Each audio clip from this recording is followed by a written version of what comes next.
ഈ 2011-12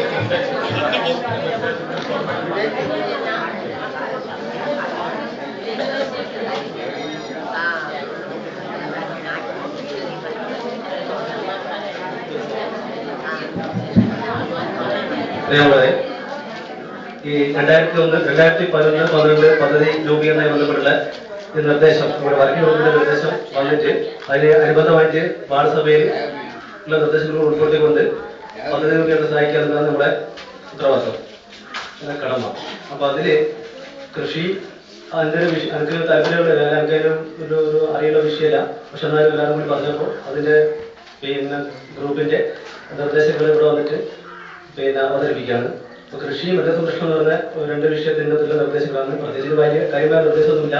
എല്ലാവരും ചുരുങ്ങിയ സമയത്തിനുള്ളിൽ എന്തെങ്കിലും തമ്മിപ്പിടിച്ചിട്ട് ചില കാര്യങ്ങൾ പറയുന്നത് മാത്രമേ ഉള്ളൂ.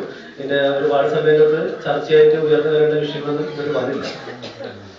എന്നുവെച്ചാൽ കൃഷിയുടെ സമഗ്രമായ കൃഷി വികസനത്തിന് ആവശ്യമായുള്ള ക്രിയാത്മകമായ നിർദ്ദേശങ്ങളൊന്നും ഇത് വന്നിട്ടില്ലെന്നാണ് ആദ്യമായിട്ട് പറയേണ്ടത്.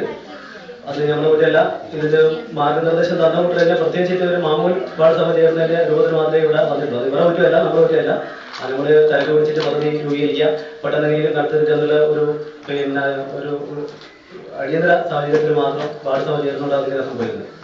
അതുകൊണ്ട് നമുക്ക് ഇത് കാര്യമായിട്ട് പറയുന്നത് ഈ നമ്മളിപ്പം അതുപോലെ തന്നെ ഈ നെൽകൃഷി വികസനം, അതുപോലെ തന്നെ നമ്മള് പച്ചക്കറികൾക്ക് ഇതെല്ലാം കൊടുക്കുന്നുണ്ട്. പക്ഷെ ഇതെല്ലാം കൊടുത്തു കഴിഞ്ഞാൽ അതങ്ങനെ കൃഷിക്ക് ചെയ്താൽ തന്നെ സംരക്ഷിക്കാൻ കഴിയാത്തൊരു സാഹചര്യം നിലവിലുള്ളത് ആദ്യമായിട്ട് പറയാം. അതെന്ന് വെച്ചാൽ പന്നി ശല്യമാണ് ഈ നാട്ടിന് മുഴുവൻ.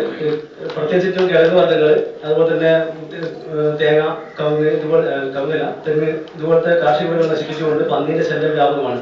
സാധാരണ നമ്മുടെ നാട്ടിലല്ലോ ഈ അത്യാവശ്യം നെൽകൃഷി ഇല്ലെങ്കിൽ കൂടി കപ്പ, പിന്നെ അതുപോലെ തന്നെ വാഴ, ചേമ്പ് ഇതുപോലത്തെ കൃഷിയെല്ലാം ചെയ്യാറുണ്ടായിരുന്നു. മാത്രമല്ല ഈ തെങ്ങ് കൃഷി പ്രധാനപ്പെട്ട വരുമാന മാർഗ്ഗങ്ങളിൽ കൂടി തെങ്ങ് ഒരു സഹായമായിട്ട് നമുക്ക് ഉണ്ടാകുന്നുണ്ട്. പക്ഷെ ഇതൊന്നും ചെയ്യാൻ പറ്റാത്ത ഒരു സാഹചര്യത്തിൽ എങ്ങനെയാണ് കൃഷി